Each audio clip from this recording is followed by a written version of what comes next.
Here's what you missed on Phathead and Cande in the morning. Weekdays 6 to 10 a.m. on My Country 96.1. My Country 96.1, Phathead, Cande, Roth. I wanted to touch quickly, and because I found this interesting yesterday when you started to bring it up late in the show, because what I find is a lot of my buddies want to talk about the Last Dance Chicago Bulls special on ESPN. I could talk about it all day long. But you, and this is important, because you, as a female who, you know, maybe I didn't know was so into basketball. It's not that I'm so loving it. into... Well, I'm loving it. First of all, in the 90s, our company that I worked for at the time had a suite at the Meadowlands. The Nets were playing. I did get to see the Nets and Michael Jordan play when the Bulls came. So I have some of that feel. But it is just such a well-done documentary. You learn so much I had no idea about. And it's just very well done. It is. I find it especially touching. I think I mentioned this to you because my formative years, I mean, some of my biggest memories of me and my dad, we went to a ton of Knick games. He, too, worked for a company that had a bunch of tickets, and we used them quite often. They weren't used all the time, so we'd go a lot to the Knicks and the Rangers, Cande, and I feel very blessed that we had that time together, and we saw Michael Jordan play at the Garden. I saw him put 55 points down on the Knicks at the Garden. I saw many games with him there, and other teams as well. I mean, but to watch this documentary, I'm hoping the youth of today are watching this to see there is no comparison. No comparison. It's such a selfish game now, and it wasn't. I can't describe it. Maybe I'm not putting it in the right words, but Scottie Pippen, I mean, what an unbelievable story. Sometimes you're not the star, but you are. You know what I mean?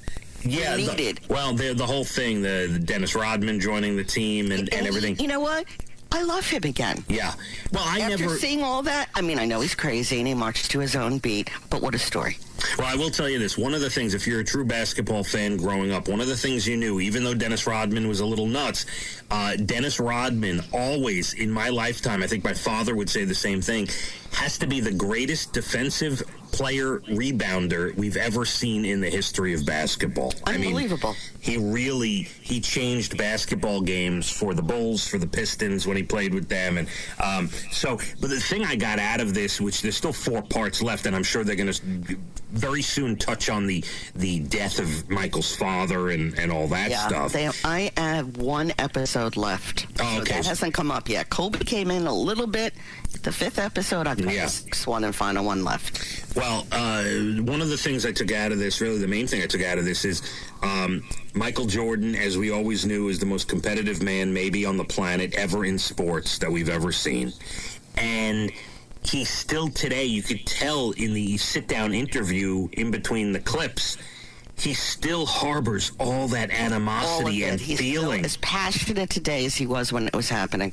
It's really extraordinary to watch. The guy was the greatest of all time. For the era that he played in, it was unbelievable. On me? That coach too, Phil. Oh, Phil Jackson. Listen, where was I when Phil Jackson was running around single? Phil Jackson is the greatest NBA coach of all time. He not only wins the titles with the Bulls, he then went to the Lakers and won all the championships with Kobe and Shaq for L.A. Yeah. He's incredible. Got 11 titles, kid. Just 11. Incredible. And his style of dressing, because they go back to that. I love it. Just love the whole thing. I love the whole thing. Well, you and Phil Jackson would get along because you're both kind of the hippie 60s thing going on. Totally get along. Absolutely. I mean, I could see you guys meeting at Woodstock and becoming a couple. All right, calm yourself. I was 10. Yeah, but still, I could see you meeting at Woodstock, and like he offers you a peanut butter and jelly sandwich, and you know you're off in the corner, and you know, you're like, hey, I like your hat. Yeah, I could see that for sure. Yeah. So if you haven't, I think the point here is if you haven't watched it, even if you are not a basketball fan. Right, if you think it's just a basketball documentary, it is so not.